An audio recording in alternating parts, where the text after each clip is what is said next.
আসসালামু আলাইকুম। আশা করি সবাই ভালো আছেন। তো প্রতিদিনের মতো আজও আমাদের কাজ-কাম শেষ। যেহেতু এখন দুপুর প্রায় ১২টা ১২:৩০ বাজতেছে। এখন কি একটু পরে আজান হবে। তো আমাদের বাসায় এই সাইকেলটা পড়েছিল। সাইকেলটা বলতে আমারই। আসলে অনেক শখের সাইকেল ছিল, অনেক আগে নিয়েছিলাম। তো সাইকেলটা যেহেতু আমি ২ বছর প্রায় বাসায় ২-২.৫ বছর বাসায় ছিলাম না। বাসার বাইরে ছিলাম, ঢাকায় ছিলাম। তো ওইদিন সাইকেলটা পড়েছিল, কেউ ব্যবহার করেনি।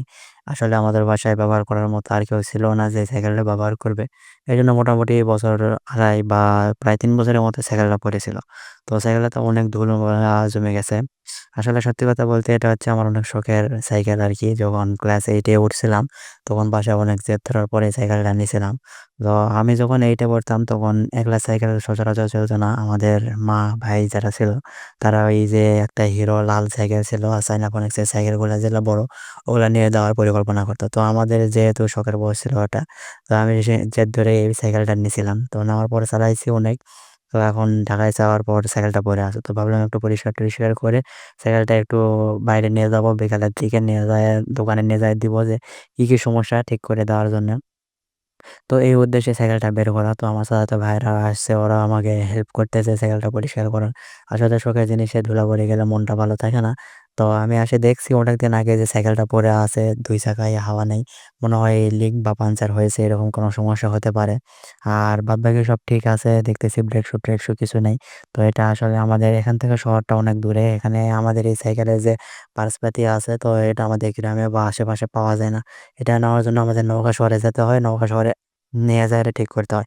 যেহেতু এটাতে হাওয়া নাই, তো মোটামুটি চলার রকম মানে মোটামুটিভাবে চলবে এরকম কিছুটা ঠিক করে নেওয়ার পর এটা চালিয়ে নওগাঁ যেতে হবে আমাদের এটা ঠিক করার জন্য। তো এজন্য একবারে পরিষ্কার করে নিতেছি যে এদের এখানে অনেক কালো কি জানি দাগ পড়ে গেছে। উঠতেছে না, এজন্য এই ব্রাশটা দিয়ে আমি অনেক মুশকিল করে উঠাইতেছি। অনেক ঘষাঘষির পরেও উঠতেছে না। তো এখানে একটা কি জানি দাগ লেগে আছে। আমি হাত দিয়ে একটু দেখলাম যে ওঠে নাকি। তো এটা কি জানি একটা আঠার মতো। সম্ভবত কিছু আটা হতে পারে। আমের আটা বা সজনার গাছের আটা। তো সাইকেলটা স্ট্যান্ড-টেস্ট্যান্ড কিছু নেই। সব গায়েব হয়ে গেছে। জানি না আমার আম্মা হয়তো আমার চাচাতো ভাইয়েরা ছিল তাদেরকে দিয়েছিল। যার কারণে এরকম অবস্থা হয়েছে।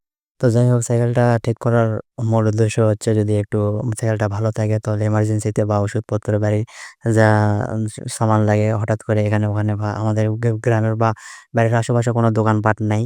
এ যার জন্যে সাইকেলটা একটু ঠিক করা যায়। হুট করে এখানে ওখানে যেয়ে নিয়ে আসা যাবে।